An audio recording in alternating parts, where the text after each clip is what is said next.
What up, fellow scenarians? Be sure to stay locked in by subscribing to www.thescenarioradioshow.com and pull up a seat to the grown-ups table. Also, hit the notification button to make sure you don't miss any Real Talk with a playlist. I think for me, he gave me the ability to let my guard down and to let somebody else handle things. He also gave me the ability to, everything wasn't a fight.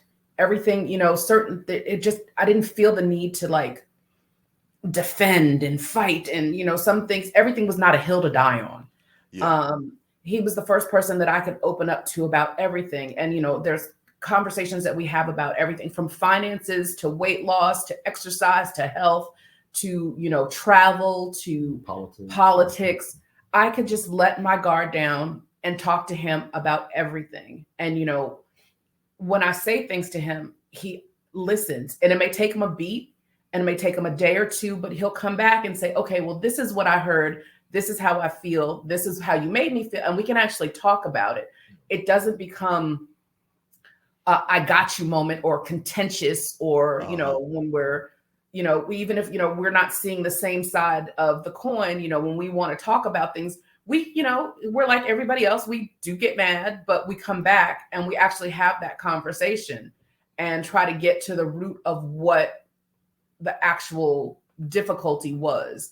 And I think that it's nice to have someone who will peel back the onion layers versus just putting something in your pocket to hold, to throw at somebody later and be like, ha, this is what, you said before. Yeah. And I don't like when we fight, and I don't like being mad, and I don't like him being angry at me, and he doesn't like being angry at me. And so we try to limit that, and we try to make sure that we talk it out and figure out what was the impetus of the whole problem. Yeah. I think there's a lot of mutual respect just for one another as human beings. And I think that goes a long way. No matter how upset or mad you get about a situation or a topic, there's always a line that won't get crossed. And so that's important.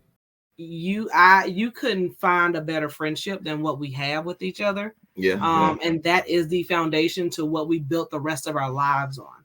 So, and I think that's an important building block when it comes to long-term relationships and marriage, is having that connection. Again, still to this day, he's the first person I want to talk to, the last person I want to talk to when I go to sleep at night. So it's, I have, my girls, I've got my bestie, that's all great and fine and dandy, but there's something about, coming down after the day, chilling with my spouse and us just talking or watching TV or just, being in each other's presence and finding that one person that you can do that with comfortably and feel safe with is something that I think a lot of people don't have, and they've never experienced that. And that's why it's easier to dismiss or rebuff, those types of relationships. And when it comes to those friendships, not saying that every friendship turns into a relationship. That's not true. Mm-hmm. But at least, but every good relationship should be a friendship. Correct. Right. Correct. Correct. You have to want to have a successful marriage. You have to want to have be in a committed relationship and grow together. And I think, for me, sort of like she said, that whole growth process, I think when we were younger, without social media, we didn't have the perspective that we have as an adult. And so I look at that in retrospect saying, you know what, I had an opportunity to see her grow into the person that I saw her as when I was 22, when I was 23 years old, and I've seen her grow into that woman. And so that's amazing to me. I think that's the good part. Don't get married because you love them. And what I mean by that is, so, and I think she knows where I'm going with this, because one of the things that we've had the opportunity to do is to do some premarital counseling.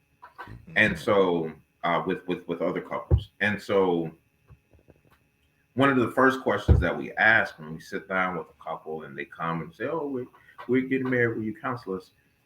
In that very first session, one of the questions that we ask is, why do you want to get married? And so indubitably, the answer always is because we love each other. I'm like, all right, that's cool.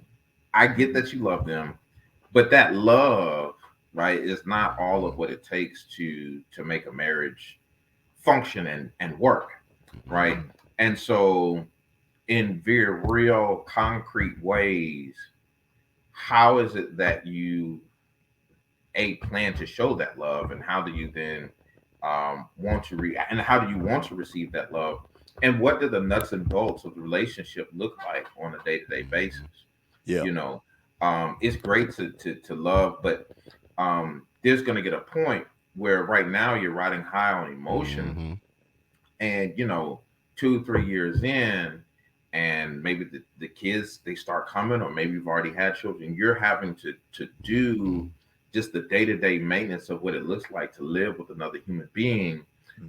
You got to really think beyond, oh, I just love this person, I just want to be around them, because at some point, you're not gonna want to be around them. And so there has to be a kind of a deliberate commitment in regards to what do things look like day to day, but then also what do things look like? What are your visions for the family long term, so that however it is that you guys work, and you will have different roles in that, but so that your vision ultimately comes together and that you don't get too far off the track. I love to work together as a team, right, to reach a goal. And that I've learned that, I can be quite at times, like when I was coming up, I was a bit more abrasive. I had a whole lot of different walls built up just because we're both from what I call the DAM community, so the disproportionately affected marginalized minority community, otherwise known as the hood. And so, being both from similar places, our families having similar issues, like, one or both of our parents, had struggled with the crack epidemic and different things of that nature. And so just having been through so much, I learned about myself that I operate best like moving through these spaces as a team. And I think that, me and David have found a way to do that very effectively. It didn't start off effectively. It was hard at first, especially because we're both fire signs, we're both Leos. And so it took a while for us to find our stride. But once we did, it became beautiful, right? It was easy, way easier. So, I think people see us now and they're like, oh my gosh, I think that's just so great with Glue. And it's like, well, no, we had to figure out life together. But that's what I learned about me, is that I operate best as a team. And when we're operating in sync and we're working together, then it's like we're in competition with one another, right? Like almost like he'll try to do something for me that's just over pleasing me and getting me happy and making me, really feel great. And then it's like, in my mind, I'm like, oh, okay. So you tried it. Let me see how I'm gonna get your ass, right? So then I want to replicate that and do something better for him. And, so just kind of that, then with the kids, we come together with just the team vibe. So I think that's what I learned. Teamwork. I'm a family man. So, I'm willing to do whatever to, take care of my wife, take care of my kids or whatever, like she said, the team thing. It just really taught me, how being married is like really it's really a cheat code.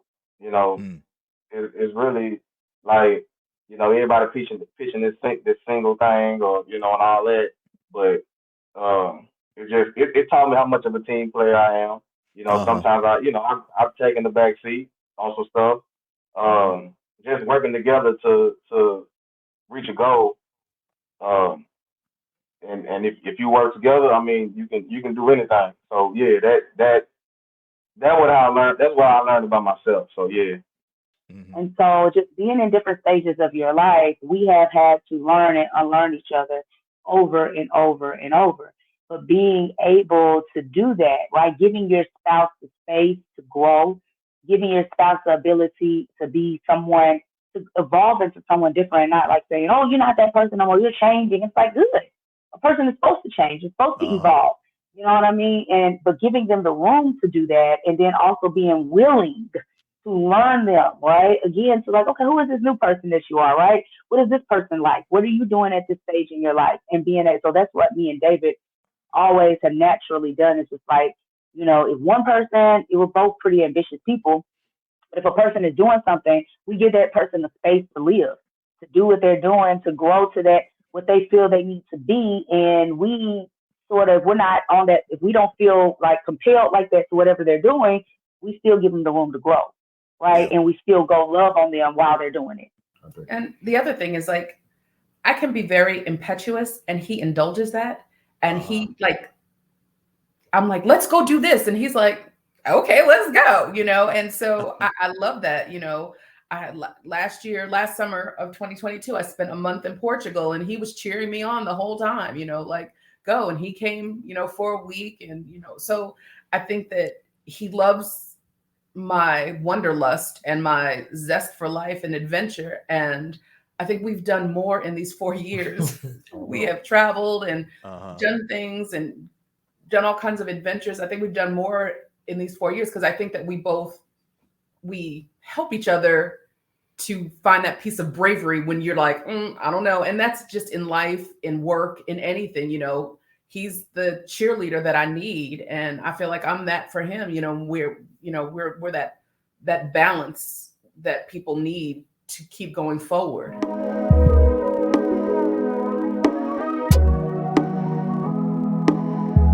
This is the Scenario Radio Show. Real talk with a playlist.